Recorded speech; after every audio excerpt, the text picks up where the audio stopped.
Alhamdulillah kembali Anda menyaksikan Taparitosia pagi hari masih langsung dari Hotel Maxwell Jalan Taman Maka Pahlawan bersama saya Ridwan Zahril dan tentunya Ustadz kita Ustadz Dandi atau Ustadz Basu Arfiansa. Baik, dilanjutkan lagi tausiahnya Ustadz mengenai kewajiban umat Islam menuntut ilmu. Ya, silakan. Oke, kita lanjutkan tadi sabda Nabi Muhammad SAW. Kata Nabi, barang siapa yang menempuh jalan untuk menuntut ilmu, mencari ilmu, maka Allah akan mudahkan baginya jalan menuju surga.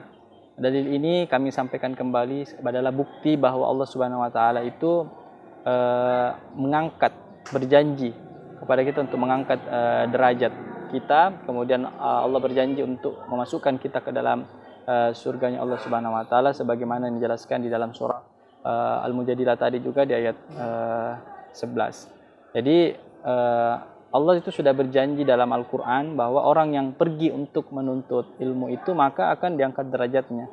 Dan Nabi Muhammad juga menjelaskan bahwa belajar atau berjalan untuk mencari ilmu maka Allah akan memudahkan untuknya jalan masuk ke dalam surganya Allah Subhanahu wa taala. Kenapa demikian? Karena dengan ilmu tadi kami sampaikan di awal itu bisa membuat kita menjadi tahu mana yang salah, mana yang baik. Tinggal bagaimana kita menjalankan itu dengan baik.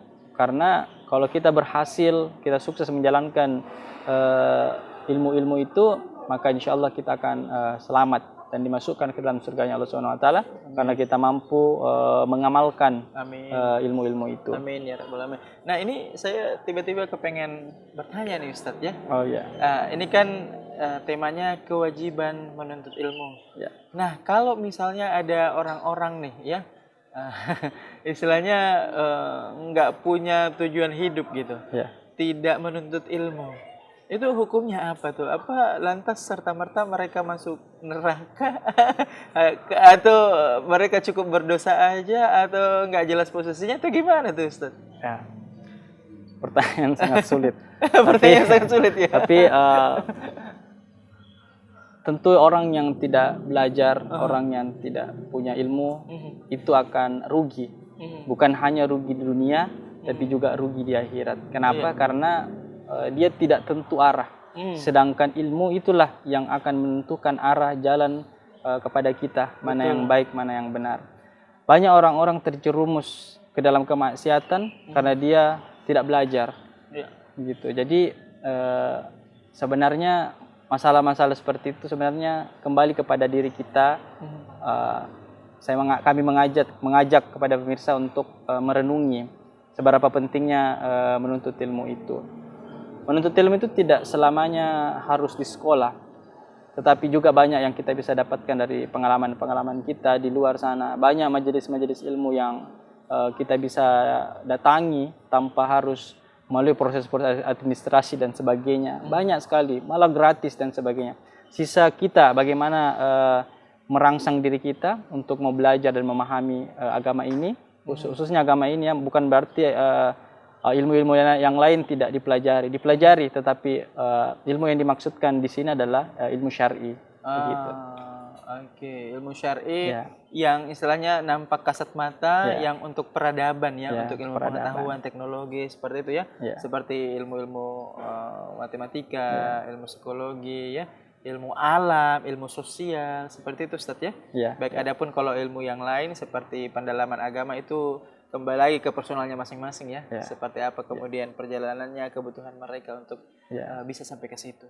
Ya, baik, boleh dilanjutkan lagi Ustadz silakan. Kita kembali tadi satu hadis tadi ada satu bahasa Arab, pepatah Arab bunyinya seperti itu, tutla ilmu dari lahir sampai ke liang lahat. Jadi pertanyaan tadi itu sebenarnya terjawab dari ini. Harusnya ketika kita memahami pepatah ini, seharusnya itu menjadi semangat untuk kita, seharusnya menjadi motivasi untuk kita untuk terus belajar. Belajar bukan hanya ilmu dunia tapi juga ilmu akhirat. Karena semua akan dipertanggungjawabkan di hadapan Allah Subhanahu wa taala. Akan dihisap oleh Allah Subhanahu wa taala. Karena kalau kita tidak berilmu juga, bagaimana kita mau mewariskan kepada generasi-generasi kita? Sedangkan ketika kita meninggal dunia, semua amal terputus kecuali 3. Dan salah satu dari 3 itu adalah ilmu yang bermanfaat. Bagaimana kita mau mendapatkan amal jariah yang bisa kita bawa ke dalam kubur, kita bisa bawa mati, kalau bukan ilmu pengetahuan. Begitu. Bagaimana juga kita bisa mewarisi anak-anak yang soleh kalau ilmu kita tidak miliki. Betul. Sedangkan anak-anak soleh adalah amal jariah yang tidak pernah putus. Gitu. Nah, jadi penting sekali kita ini menuntut ilmu. Jadi kewajiban menuntut ilmu itu pemirsa itu sepanjang hidup kita.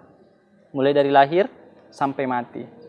Kewajiban ini akan selalu ada dan tidak lepas sampai maut menjemput kita, sampai Allah memanggil kita. Semoga kita menjadi muslim dan muslimah yang dimuliakan oleh Allah. Amin. Karena ilmu-ilmu yang kita dapatkan dan kita miliki ini. Jadi kegiatan sehari-hari kita itu bisa menjadi bermakna kalau didasarkan dengan ilmu.